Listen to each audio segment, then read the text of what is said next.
Hey, what is going on? It's Rich Brecklin, your Arizona real estate agent. Welcome to this live video because I waited too long to get my editor video and he's on vacation. So I wanted to get a video out this week and a second video like always. And I realized it's been a while since I've discussed anything market related.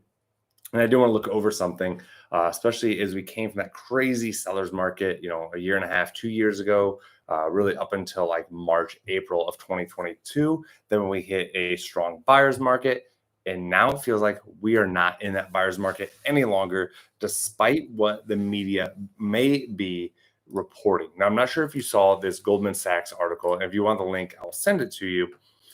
But essentially, Goldman Sachs named 4 cities that are going to suffer a 2008 like crash, and they named Austin, Texas, Phoenix, Arizona, San Diego, and San Jose, and they're predicting these numbers to drop 25%. Now, again, it's an article, it's media, it's clickbait.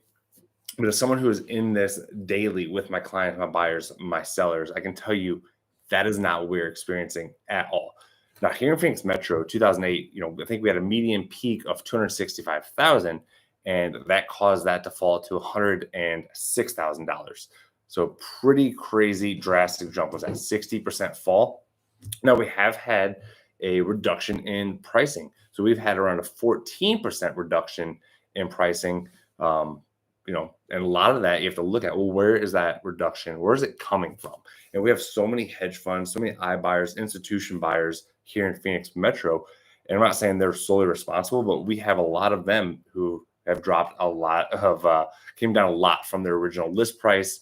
For example, like a company like Open Door, who bought a home. I've seen them pay $650,000 home. They listed it. It's been for sale for a while, and now it's already $100,000 off their original list price. So that is one factor for this strong price decline. Now, another piece of data I like to use is the Crawford Report. And I can't share my screen here, but if you want any of this, drop me an email. I'll put my contact info below, and I'll send you this report separately and send it to my database as well. But the Crawford Report, we look at the Crawford Index. So 100 is an even buyer's market. Now, last year and the year before, that number was over 300. So that tells you how crazy it was. And then we dipped down around 85, 89. Now, some communities, some cities even lower, but as a market whole, well, then today we're back up to 116. So slightly above the balanced market. So how I'm describing this market, are we a buyer's market? No. Are we a seller's market? No. We are an aggressive balanced market. I had clients reach out. They were moving here. They found the perfect home. It just went back on the market. And I called the agent. Like, yeah, I'm trying to get in. Day one on market, they already had 8 offers. Now, we're not seeing that across the board with everyone. And a lot of reason I think that is buyers are getting more accustomed to these rates, and the rates have kind of settled down. We hit 7.5% on a 30-year fix at one point, which is crazy from where we were, but you can't pay attention necessarily to where we were. So we're not going back there. I highly, highly doubt you will see a 30-year fix for 2.75 again. So where we're at now with 6% 30-year fixed rate, and a lot of sellers now are open to the idea of offering a concession so you, the buyer, can buy down that rate if it makes sense.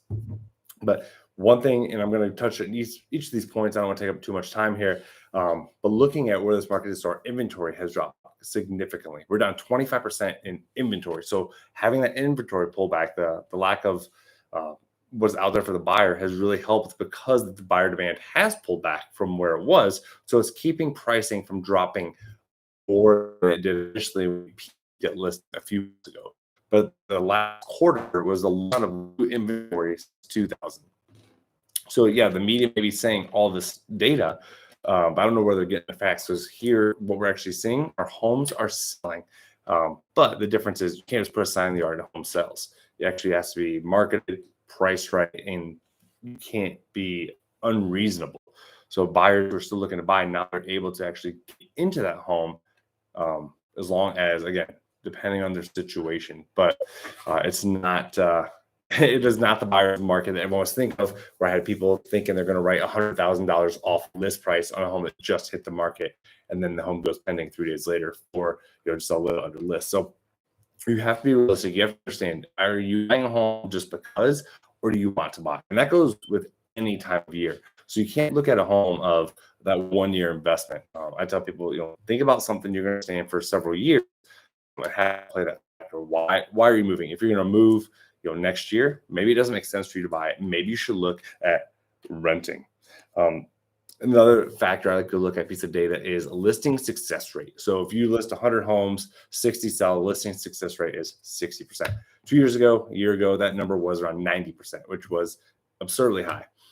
Then it dropped down recently to 57%, which is pretty low, with half the properties almost selling. But now we're back up to almost 70% listing success rate, again, because of that inventory and all trends pointing upward. Even in sales price this month or last month up. Now we're still where we were, but those numbers are better. Right now, median sales price is $410, same as last month. Last quarter was $439. A year ago, $434. 2 years ago, $340. So when people talk about a crash from what? Crash from the peak where we were. Yeah, we're going to drop, but are we going to get to where we were 2 years ago? No, we're not going to see prices fall that much. Average monthly sales price is $517. Last month, $514. Last quarter, $547. And last year, $543. 2 years ago, $443. So that appreciating factor, how much appreciation, how long have you lived in your home?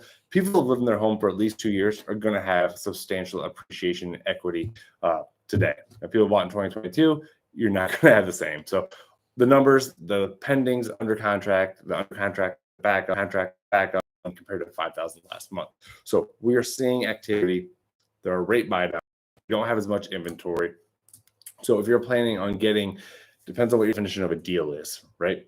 A lot of these buyers or these builders with their quick move-ins available, had a client just get a 4% incentive and $40,000 off of the original list price. So if you're looking to get into a quick move-in from a builder, let me know. I'll put you in touch with where the best deals are. But I don't want to take up any more of your time on this video. I can't wait for my editor to get back. So when you're looking to move here, reach out. Again, contact info below. It's Rich Brecklin, Real Broker, your Arizona real estate agent, and I'll see you on the next one.